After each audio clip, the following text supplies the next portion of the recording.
Every man needs adventure. At the infancy of one's life or at the dusk of one's existence, whether in the comfort of one's dwelling or in the elements of the unknown, every man needs adventure.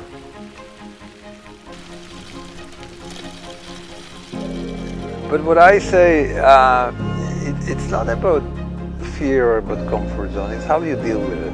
It's essentially how you decide to deal with stressful situation or with fear or what's uncomfortable.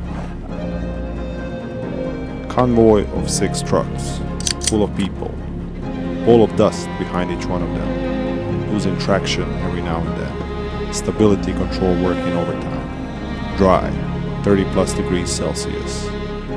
If not for the green grass, one could easily assume we were in Africa or Middle East or Southwest United States, but no, not even close. Permafrost, horizon full of small and large bodies of fresh water, occasional pingo in the distance. We were far above the Arctic Circle. What a sight. The best job in the world, I thought to myself while I was trying to capture the emotion of the scene in front of me. When I picked up a camera for the first time in my life some 8 years ago, I never imagined it would take me here, to the expedition on the top of the world.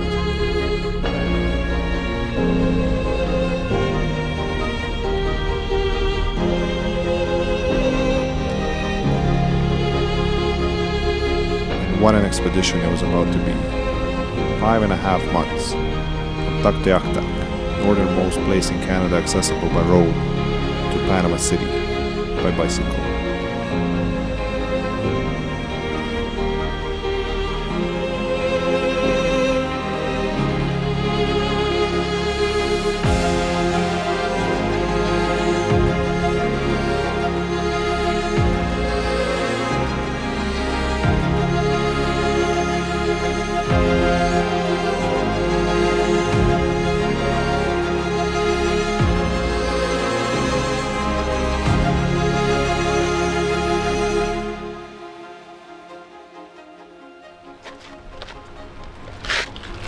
The point. That's Okay. where you need to take pictures. Okay, awesome. Thank you so Tell much. the whole crew. Where's all this crew? Where are they going to bike back or We're gonna bike all the way to Panama City, South America?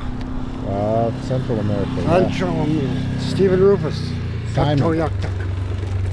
Thank you. Nice to meet you again. Nice to meet you.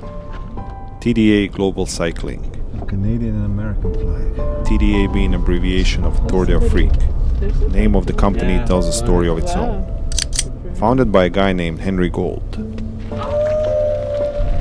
Back in 2003, 33 cyclists, Henry being one of them, gathered in front of pyramids of Giza and started pedaling south in search for Cape Town. Ever since I met Henry, I had a feeling he just wanted company on these crazy adventures. And the best way to find company was, I guess, by finding a company. He was there, with us, on the shores of the Arctic Ocean. I think the first day I felt quite a lot of anxiety because that's, let's call it the big day, right? You start your journey and that will hopefully end in Panama City. Hello. Look at the man, eh? Good morning. Good morning. I like your Decor, eh? It's changed shortly, hopefully. yeah, hopefully, once you start moving. Getting used to these bugs is something else, but looking forward to it. Disorganized, just starting, fearing for bears being eaten by mosquitoes, but looking forward for the adventure. Oh, happy to start the tour. The mosquitoes are nagging. I have a bottle of bear spray, but I should have brought a bottle of bug spray on the bike maybe. But anyway, we're off for the first day to Inuvik and excited to start the journey. Let's go, Jan. Yeah, okay.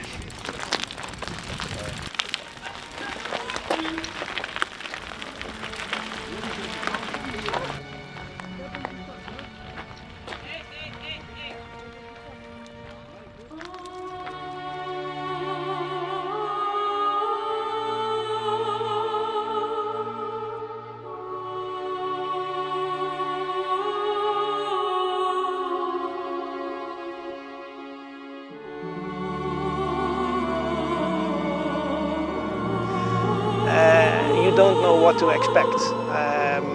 On the first day, we knew it had to go from Tuk to Inuvik, which was 150 kilometers on gravel road.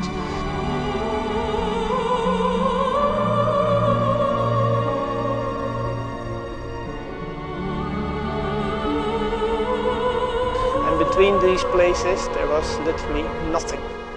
So the vast territory, and it felt like you were living or traveling through a different planet. It's something which I've never seen, I've never experienced. And that gave a little bit of anxiety, but it also fueled me with energy and the passion to say, wow, I'm on this journey, I embarked on it, and let's get that over. Amazing, actually. Amazing. Amazing. And the road isn't in such bad shape as we thought, like there's some dodgy bits, but it's not as bad as it could have been. And look, like honestly, you come over a hill and look, like that's just the best. I mean, you know, we're only how far an hour? 20, Almost 30k. So you know, only 122 to go. 111. Oh, okay, 111. 111 only. No big deal.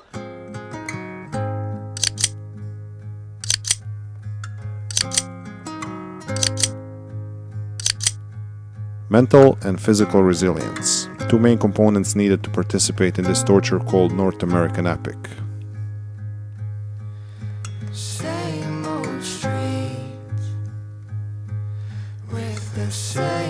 From young riders in their 30s to seasoned riders in their mid-70s, they all possess these two components.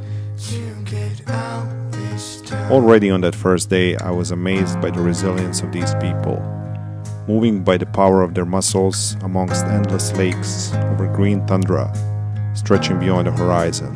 What a sight. Yeah, that's right. Missed the first day. Well, that's actually an interesting thing because things happen. Had to hide it behind the counter so I didn't have to ride the first He day. didn't ride the first stage because the bike wasn't even here. Actually, it actually turned up on the first day, but I hid it behind the counter and pretended it wasn't there because it was such a tough day. Yeah. So I said, what am I doing here? These open roads get lost and find our way. We're nowhere close from the place that we call home.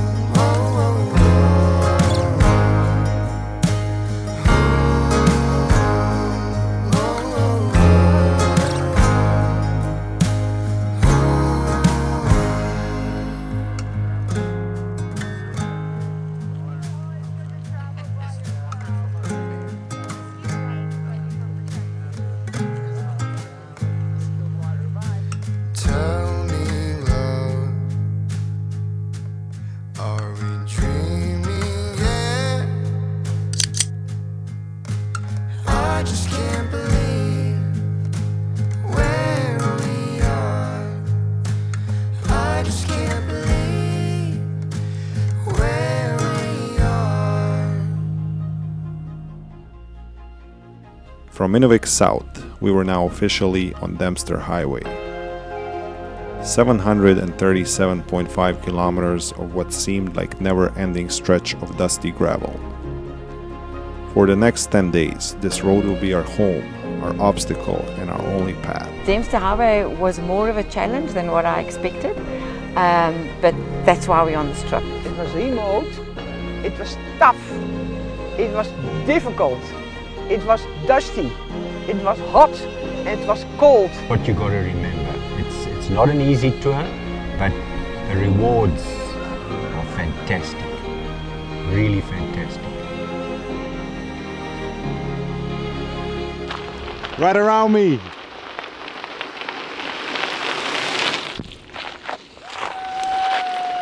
The Holy Trinity! Hey, that was fun. That was fun. Amazing. So this is the result. So this is in the making, right? So he was holding it, and that's okay. Count 3, 3, 2, 1. Took his hands away for like a split second, and this is then the result. Video. Here you go.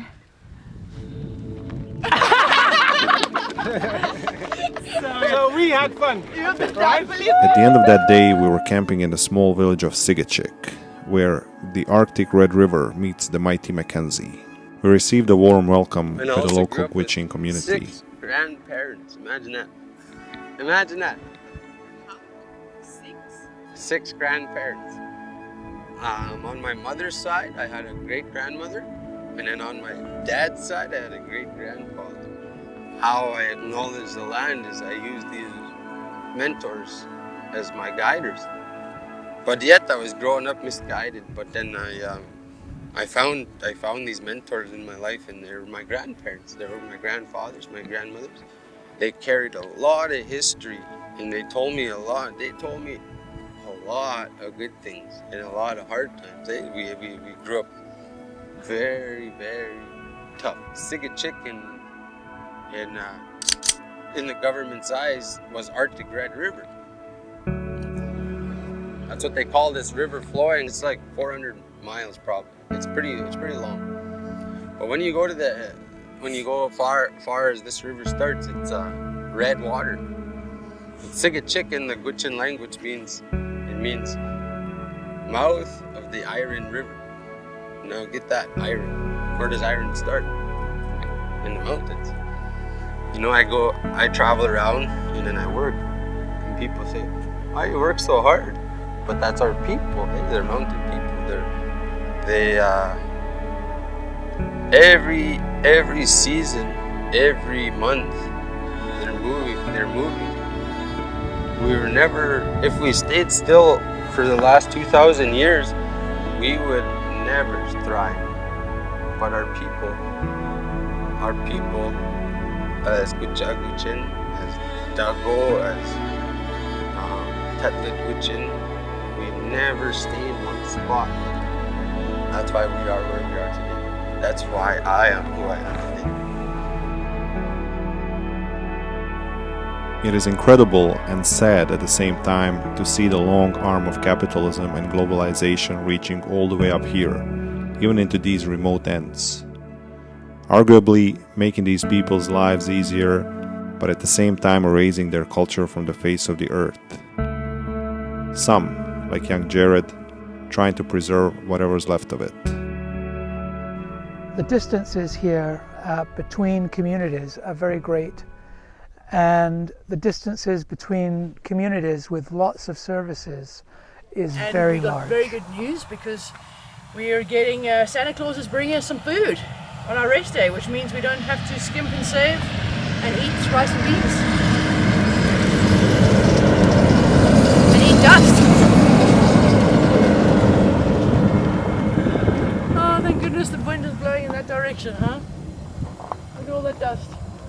But luckily the wind is going the opposite direction. But we've been very well supplied. TDA have supplied all of the food requirements that we need. The truck is always full of water, and there's been no shortage of water. It goes beyond belief that we can have everything that we need in such a remote location. What's happening today?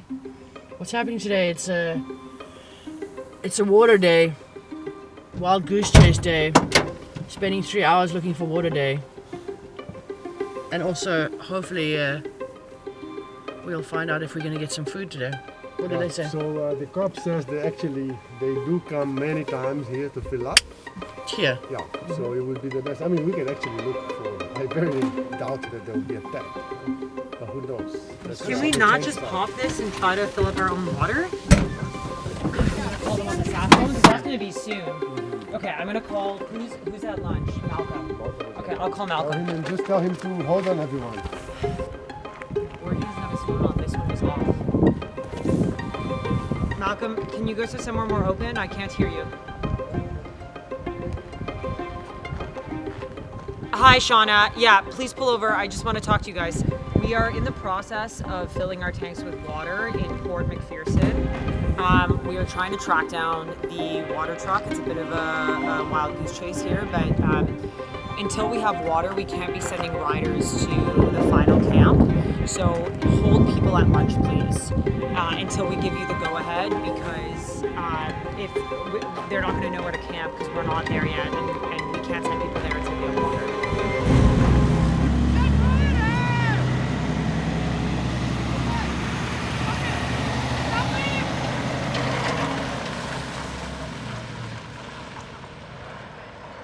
Tell us what's going on.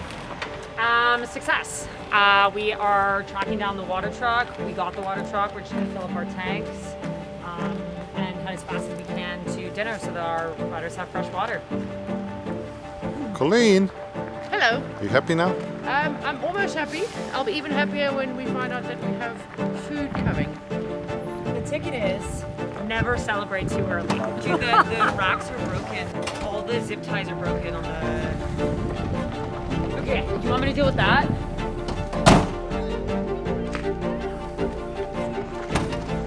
Which ones are shaking the worst? Yeah. Okay. Malcolm redid these two straps last night. Are they still shaking? Are like all of them evenly shaking, or is it just these two? Which two? The far It's going end? to be good or bad news for today. I know the trucks are starting to come back up the Dempster. Is there any chance that you can drop food delivery and Eagle plans for us? Is that absolutely you can? That would be absolutely amazing. So it's for the 13th. I don't even know what day of the week it is today, but it's the 13th. On the 11th. Monday 11th. Now that logistics were in check, we were ready to continue south. Still bathed by the Arctic sun, racing towards border with Yukon. First glimpse of the mountains was a sign that we were approaching the end of the Arctic Circle. Days were tough. Struggle was ever present, but nobody was complaining. With the camera glued to my hand, physical discomfort but mental peace, I was fully immersed in this world. This inhospitable beauty brought in me the sense of admiration for the First Nations that lived here before plastic tents, warm sleeping bags, mosquito nets, and bug repellents existed.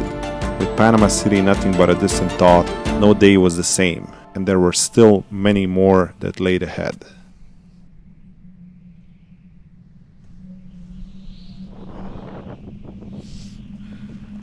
Colleen, tell us what happened. Well, we were silly. We knew there was rain coming, and we thought having pinned the awnings down in the ground was enough, but it wasn't with this Arctic wind. So I woke up to hear bouncing awnings flying everywhere. One was across the road, one was crumpled heap. So a number of us had jumped up and